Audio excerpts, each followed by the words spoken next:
Saddam Hussain hero या फिर जल्लाद? सद्दाम की मौत के कई साल बाद भी आज ये सवाल बरकरार है, क्योंकि सद्दाम का नाम सुनते ही किसी को बहादुर नेता की छवि याद आती है तो किसी को एक बेरहम तानाशाह। वो आदमी जिसने इजराइल पर मिसाइलें दागी और जिस जगह से मिसाइल छोड़ी गई वहीं पर मस्जिद बनवा दी। कुछ लोग उसे अरब की शान कहते हैं जिसने पश्चिमी ताकतों को खुली चुनौती दी। वो शख्स जिसने अपने खून से कुरान लिखवाकर धार्मिक जुनून का सबूत दिया।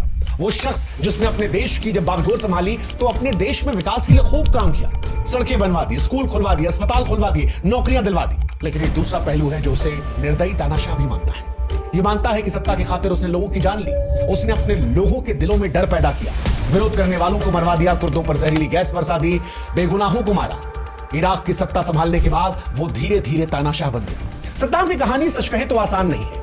एक ऐसा किरदार है जिसे कुछ लोग नायक मानते हैं, कुछ खलनायक। उसकी जिंदगी ने दुनिया को हिलाकर रख दिया था और इसी वजह से सद्दाम को लेकर दुनिया में राय बटी हुई है। उसकी मौत पर अमेरिकी भी रोने वाले हैं तो उसके जीते जी अमेरिकी ही दुश्मन है। इराक से लेकर दुनिया भर में सद्दाम के प्रशंसक भी हैं तो सद्दाम को नफरत की निगाहों से देखने वाले, सद्दाम को तानाशाह मानने वालों की भी इस दुनिया में कोई कमी नहीं है। और इसीलिए सवाल आज हम पूछ रहे हैं कि क्या सद्दाम हुसैन एक बहादुर नेता था या फिर खूंखार तानाशाह, या फिर वो दोनों था। और शायद यही सद्दाम हुसैन की कहानी को खास बनाता है। इस कहानी में हर एक पन्ना हम खोलेंगे। अब सद्दाम की कहानी को शुरू से शुरू करते हैं। सद्दाम हुसैन का जन्म 28 अप्रैल साल 1937 को इराक के तिकरित के पास एक छोटे से गांव अल अवजा में हुआ। सद्दाम का बचपन आसान नहीं था। यह ऐसा था जैसे नंगे पांव कांटों पर चलना, हर कदम पर तकलीफ थी। सद्दाम जब छोटे थे तब उनके पिता का निधन हो गया। उनकी मां ने दूसरी शादी कर ली। सौतेले पिता का बर्ताव बेहद सख्त था। छोटा सद्दाम अक्सर मार खाता, डरा रहता, गांव की धूल भरी गलियों में घूमता रहता। लेकिन सद्दाम को इन परेशानियों ने तोड़ा नहीं, बल्कि उसे भीतर से और मजबूत बना दिया। उसके अंदर एक जिद थी कुछ कर दिखाने की। गांव में स्कूल ठीक नहीं थे, लेकिन सद्दाम को पढ़ाई का शौक था। उसे किताबें पसंद थी, वो घंटों पढ़ता और बड़े बड़े सपने देखता। 1950 के दशक में जब वो थोड़ा बड़ा हुआ तब अपने मामा के पास इराक चला गया। उसे इराक में उसने पहली बार बड़ी बड़ी इमारतें देखी, भीड़ भरी सड़कें देखी और यहीं पर अपने मामा के साथ मिलकर जोश से भरी राजनीति का कहरा सीखा।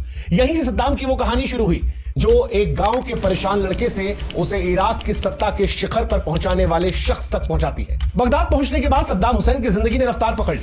अपने मामा की वजह से उसने बाथ पार्टी ज्वाइन की, एक ऐसी पार्टी जो अरब एकता, आजादी और समाज में बराबरी की बातें करती थी।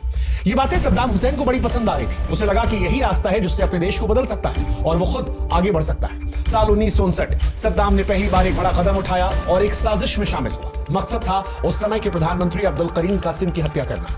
हालांकि सद्दाम की कोशिशों के बावजूद यह साजिश नाकाम रही। सद्दाम हुसैन ने साथियों के साथ मिलकर प्रधानमंत्री पर गोलीबारी की, अफरा तफरी मची, लेकिन जैसे तैसे प्रधानमंत्री बच गए और सद्दाम को वहां से भागना पड़ा। वो इराक छोड़कर मिस्र चला गया। वहां पर उसने कानून की पढ़ाई शुरू करी, लेकिन उसका मन किताबों में कम और सत्ता की गलियों में ज्यादा लग रहा था।